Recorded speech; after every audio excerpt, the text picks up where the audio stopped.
Hello, welcome back to Nikhil Ojha classes. और इस video में हम देखेंगे क्लास 9 का सर्कल चैप्टर है। स्टार्ट करने से पहले हमें देखना पड़ेगा क्या क्या सर्कल्स की थ्योरम होती है। ठीक है, तो बेसिकली हम सर्कल्स की कुछ प्रॉपर्टीज पढ़ रहे हैं इन थ्योरम्स के थ्रू। तो सबसे पहले हम एक सर्कल बनाते हैं। हमारे पास ये एक सर्कल है।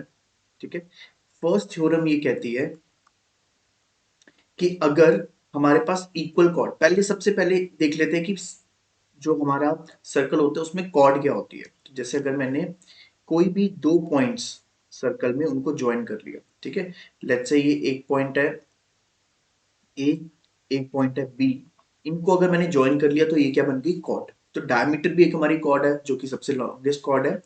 अब अगर हमारे पास दो इक्वल कॉर्ड्स है, जैसे ए बी मैंने एक बनाई, ए बी से ही इक्वल एक और मैं बनाऊंगा जिसका नाम होगा सी डी। ठीक है, मैं अब एक और लाइन बनाने वाला हूँ, कॉर्ड बनाने वाला हूँ। ये भी जो है क्या है, ए बी से इक्वल है। ठीक है, तो ये हमारी है सी डी, बीच में सेंटर है ओ। क्योंकि कॉर्ड्स इक्वल है तो ये जो एंगल बनाएगी, ये कॉर्ड्स जो सेंटर में एंगल बनाएगी वो भी क्या होंगे, एंगल्स इक्वल होंगे। यानी कि ये वाला एंगल 1 और इसने जो सेंटर में एंगल बनाया 2, ये दोनों इक्वल होंगे। तो if A B is equal to C D, मतलब अगर कॉर्ड्स इक्वल है तो देयरफॉर फिर जो एंगल वो सबटेंड करेंगे एट द सेंटर वो भी क्या होंगे, इक्वल होंगे। तो ये थी हमारी फर्स्ट थ्योरम कि अगर इक्वल कॉर्ड्स है तो वो जो एंगल फॉर्म करेंगे सेंटर में वो भी आपस में इक्वल होंगे। हमारी जो सेकंड थ्योरम है वो इसी की ही ऑपोजिट है। यहां पर हमें जो गिवन होगा वो ये होगा कि एंगल 1 और एंगल 2 इक्वल है। अगर एंगल 1 और एंगल 2 यानी दो कॉर्ड्स जो एंगल बना रही है सेंटर में अगर वो इक्वल है तो उससे हम ये प्रूव कर सकते हैं कि कॉर्ड्स जो है then chords are also equal. तो जो हमने फर्स्ट थ्योरम में करा, सेकंड थ्योरम में वो ही उसी का ही क्या है, कन्वर्स है। ठीक है, अब आते हैं हम थर्ड पे। थर्ड थ्योरम हमें क्या बोलती है, थर्ड थ्योरम हमें बोलती है कि अगर हमारे पास एक सर्कल है, सर्कल के साथ साथ हमारे पास एक कॉर्ड भी है और इसका एक सेंटर भी है। अगर सेंटर से एक परपेंडिकुलर आता है, परपेंडिकुलर यानी जो 90 डिग्री का एंगल फॉर्म कर रहा है, तो ये जो परपेंडिकुलर है जो सेंटर से आ रहा है वो इस कॉर्ड को बाइसेक्ट कर देगा, यानी टू इक्वल पार्ट्स में कट कर देगा। तो बेसिकली हम क्या बोलना चाह रहे हैं, अगर इसको हम सी लेट कर लेते हैं, अगर ओ सी बाइस परपेंडिकुलर है एबी के, एबी हमारी क्या है, कॉर्ड है। ठीक है, और ओसी क्या है, लाइन फ्रॉम सेंटर, सेंटर से एक लाइन आ रही है और जब वो कॉर्ड पे पड़ती है और परपेंडिकुलर है तो इस केस में ओसी जो है उसको बाइसेक्ट कर देगी, यानी कि AC is equal to BC हो जाएगा। यानी ये वाला पार्ट और ये वाले पार्ट को टू इक्वल पार्ट्स में इसने डिवाइड कर दिया। ठीक है, अब जो हमारी फोर्थ है वो इसी की ही कन्वर्स है। ठीक है, अब इस केस में हम क्या बोलते हैं, हमें गिवन क्या होगा, हमें गिवन होगा कि OC जो है वो बाइसेक्ट कर रही है AB को, यानी AC और BC हमारी इक्वल है। जहां पर ये बाइसेक्ट गिवन है तो इससे प्रूव क्या होता है, इससे प्रूव ये होता है कि OC जो है परपेंडिकुलर P होगी।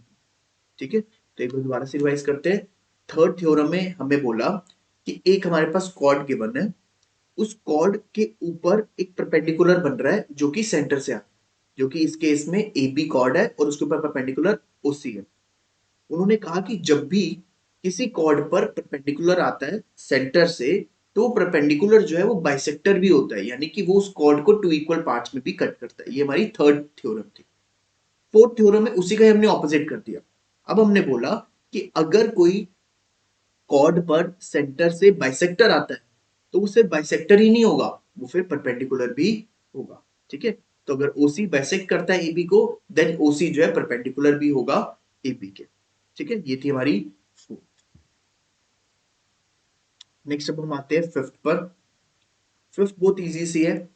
फिफ्थ थ्योरम हमें ये कहती है कि अगर हमारे पास कोई भी तीन नॉन कोलिनियर, नॉन कोलिनियर का मतलब क्या होता है, नॉन कोलिनियर का मतलब होता है जो एक लाइन में ना हो। लीनियर कोलिनियर होता तो मतलब एक लाइन में, लेकिन यहाँ पे नॉन कोलिनियर बोल रहे हैं मतलब एक लाइन में नहीं है। अगर हमारे पास कोई भी 3 पॉइंट्स है, मैं इसको नेम भी कर देता हूँ ए, बी और सी। मेरे पास 3 पॉइंट्स है जो कि नॉन कोलिनियर है। अगर मुझे इन तीनों पॉइंट्स को यूज करके सर्कल बनाने हैं, जिस ऐसा सर्कल जिसमें तीनों पॉइंट्स है, तो मैं कितने सर्कल्स बना सकता हूँ? मैं ओनली वन ही सर्कल बना सकता हूँ। ठीक है, तो जो सर्कल फॉर्म होगा वो सिर्फ और सिर्फ क्या होगा? एक सर्कल ही फॉर्म हो सकता है। ठीक है, अगर दो से बनाना है तो मैं दो बना सकता हूँ ना। अगर जैसे मान लो मेरे को ए और बी पॉइंट कॉमन लेना होता तो मैं और भी सर्कल बना सकता था ना, बना सकता था ऐसे। लेकिन नहीं, मेरे को तीनों क्योंकि लेने हैं, तो इसलिए मैं तीनों अगर पॉइंट से मेरे को पास करके जाना है तो मैं सिर्फ एक ही एक सर्कल बना सकता हूँ। तो ये थ्योरम हमें क्या कहती है? थ्री नॉन कोलिनियर जो पॉइंट्स है उससे सिर्फ और सिर्फ वन सर्कल ही पास हो सकता है। ठीक है, अब आते हैं हम सिक्स पर। सिक्स थ्योरम हमें क्या बोलती है कि अगर हमारे पास एक सर्कल है, ठीक है, हमारे पास ये सर्कल है, अब हमने इसमें क्या बनानी है? अलग अलग कॉर्ड्स बनानी है। ठीक है, अब ये एक कॉर्ड बनाई मैंने, ये एक कॉर्ड बनाई मैंने, फिर एक और मैंने एक कॉर्ड बनाई, फिर एक और मैंने एक कॉर्ड बनाई। ठीक है, इतनी सारी मैंने कॉर्ड्स बना दी और ये सेंटर है। इसका नाम ले लेते हैं ए बी, इसका नाम ले लेते हैं पी क्यू, इसका नाम ले लेते हैं एम। अब गिवन में हमें ये दिया हुआ है कि ये सारी की सारी कॉर्ड जो है वो आपस में इक्वल है, यानी कि A B is equal to P Q is equal to M. ये सारी की सारी कॉर्ड्स है जो आपस में इक्वल है। अगर कॉर्ड्स आपस में इक्वल है तो ये थ्योरम हमें कहती है कि ये इक्विडिस्टेंट होगी सेंटर से। मतलब सेंटर से जब हम इसका डिस्टेंस लेंगे, जब हम सेंटर से इसका डिस्टेंस मेजर करेंगे तो वो भी डिस्टेंस क्या होगा? तीनों का इक्वल होगा। ठीक है, इसको मैं नाम दे देता हूं, इसका नाम दे देते हैं सी टी, इसका नाम दे देते हैं ई। ठीक है, तो यानी कि सीओ, डीओ और ईओ, ये तीनों चीजें क्या है? डिस्टेंस फ्रॉम सेंटर, तो वो भी क्या होगा? इक्वल। ठीक है, तो अगर A B P Q M N यानी अगर कॉर्ड्स इक्वल है तो उनका डिस्टेंस फ्रॉम द सेंटर भी क्या होता है? इक्वल होता है। हमारी जो नेक्स्ट थ्योरम है वो इसी का ही कन्वर्स है, जो ऑपोजिट बात बोलती है कि अगर हमें गिवन हो कि तीन कॉर्ड्स है जो कि इक्विडिस्टेंस है, इक्विडिस्टेंट है सेंटर से, देन वो कॉर्ड्स भी क्या होगी? इक्वल। ठीक है, तो सिक्स वाले में हमने क्या पढ़ा कि अगर तीन कॉर्ड्स इक्वल है तो ऑटोमेटिकली वो सेंटर से भी इक्विडिस्टेंट होगी, मतलब उनका डिस्टेंस सेंटर से सबका सेम सेम होगा। और सेवंथ में हम उल्टा कर रहे हैं, अगर हमें तीन कॉर्ड्स गिवन है जिनके बारे में इक्वल का नहीं हमें बताया हुआ, लेकिन ये बताया हुआ कि सेंटर से उनका डिस्टेंस सेम है, तो ऑटोमेटिकली जो है वो कॉर्ड्स भी आपस में इक्वल होगी।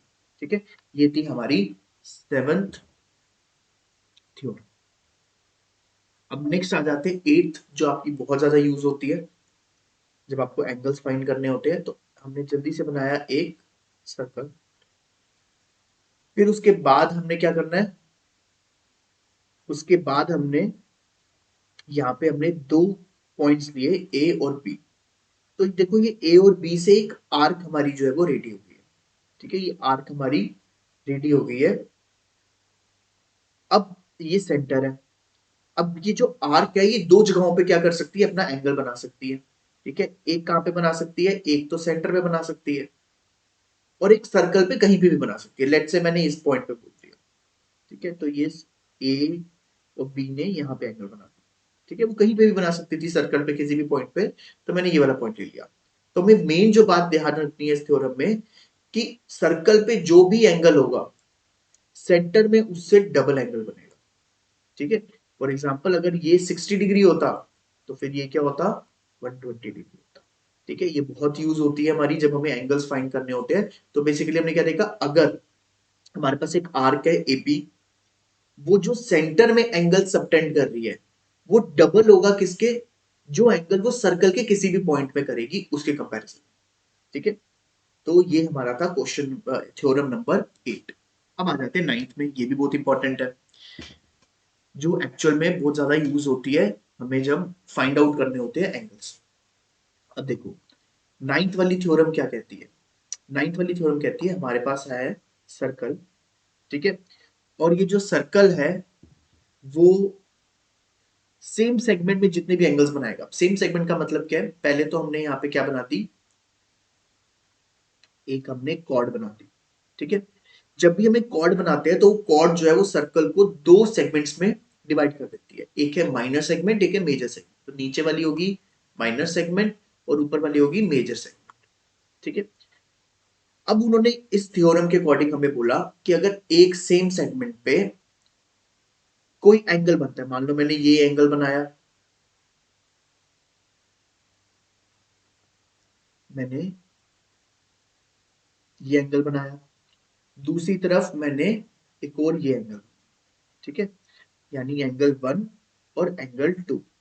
क्योंकि एंगल 1 और एंगल 2 दोनों ही सेम सेगमेंट में,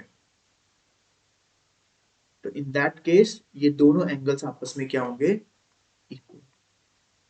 ठीक है, तो इसमें सिंपल सा ये रूल हमने देखना है कि अगर सेम सेगमेंट पे दो एंगल्स फॉर्म होते हैं तो वो दोनों एंगल्स आपस में बिल्कुल इक्वल। ठीक है, ये हमारी थी 9th। जो 10th है वो इसी की फिर क्या होगी, कन्वर्स होगी। तो वो ये कहता है कि अगर कोई लाइन सेगमेंट, हमारे पास ये सर्कल है, कोई भी अगर लाइन सेगमेंट जो है वो इक्वल एंगल सबटेंड कर रही है, ठीक है, मतलब ये कॉन्वर्स नहीं है लेकिन इससे मिलती जुलती है। इन्होंने बोला एक लाइन है, ठीक है, जो इक्वल एंगल सबटेंड कर रही है, मतलब यहाँ का जो एंगल है, यहाँ का जो एंगल है, ठीक है, वो दोनों अगर इक्वल है, ठीक है, तो यानी कि अब ये मान लो इसमें सर्कल है ही नहीं, ठीक है, मान लो मेरे पास ये लाइन है, ए बी लाइन है, और इस ए बी लाइन ने दो एंगल्स बनाए, मान लो एंगल 1 और यहाँ पे एंगल 2। अब मान लो ये दोनों एंगल जो है वो इक्वल है, बाय चांस एंगल 1 और एंगल 2 इक्वल है, तो इन दैट केस ये जो हमारा ये पॉइंट्स बने, ये कैसे पॉइंट्स होंगे, ये पॉइंट जो होंगे हमारे क्या होंगे, ये पॉइंट जो है इसको हम बोलते हैं कॉन साइक्लिक। क्या बोलेंगे, कॉन साइक्लिक, यानी कि ये एक सर्कल के पॉइंट्स होंगे, मतलब ये सारे पॉइंट्स एक सर्कल का पार्ट है। ठीक है, सिर्फ कब होगा ये, जब वो सेम लाइन दो इक्वल एंगल सबटेंड करेगी। ठीक है, एक बार इसको दोबारा से रिपीट कर लेते हैं। हमारे पास क्या है, हमारे पास एक लाइन है बेसिकली, यहां भी सर्कल की कोई बात नहीं हो रही, उस लाइन ने दो एंगल्स फॉर्म कर, ठीक है, और वो दोनों एंगल जो है वो इक्वल है। तो ये हम पॉइंट्स को मार्क कर देते हैं कि ये ए बी लाइन के पॉइंट्स थे और सी ओ डी वो पॉइंट्स है जहां पे उसने एंगल बनाया। अगर एंगल 1 और एंगल 2 आपस में इक्वल होगा तो ये जो पॉइंट्स है इनको जब हम ज्वाइन करेंगे तो ये एक सर्कल फॉर्म करेंगे। ठीक है, क्योंकि ये सर्कल के ऊपर के पॉइंट्स है तो इसलिए हम क्या बोलेंगे, ये कॉन साइक्लिक होंगे। ठीक है, ये थी हमारी 10th थ्योरम। ठीक है, अब इसी से नेक्स्ट एक चीज आती है, वो है साइक्लिक क्वाड्रिलेटरल। साइक्लिक क्वाड्रिलेटरल क्या होता है कि अगर हम सर्कल में कोई भी चार पॉइंट्स ले लें, आपकी मर्जी है कहीं पे भी ले सकते हो, ए बी सी और डी, और इन सबको आप ज्वाइन कर लो, तो ये जो क्वाड्रिलेटरल फॉर्म हुआ, इस क्वाड्रिलेटरल को हम क्या बोलते हैं, साइक्लिक क्वाड्रिलेटरल बोलते हैं।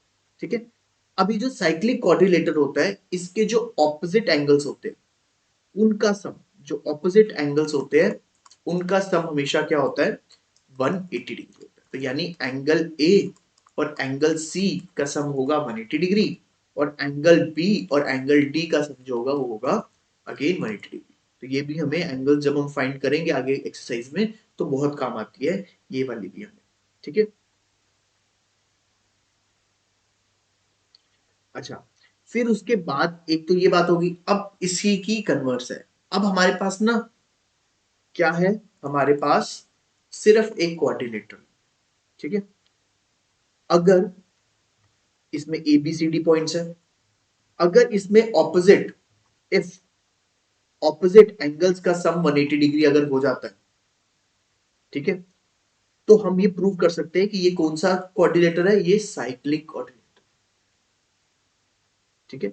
अगर किसी भी कोऑर्डिनेटर, कोई नॉर्मल कोऑर्डिनेटर है, सर्कल नहीं बना हुआ, अगर उस कोऑर्डिनेटर के ऑपोजिट एंगल्स का सम 180 डिग्री अगर होता है, तो इस बात से प्रूव हो जाता है कि वो एक साइक्लिक कोऑर्डिनेटर है। यानी कि अगर हम सर्कल फॉर्म करें तो उन चारों पॉइंट्स के अराउंड जो है वो एक सर्कल फॉर्म हो सकता है, और वो चारों पॉइंट्स है वो सर्कल का एक पार्ट होंगे।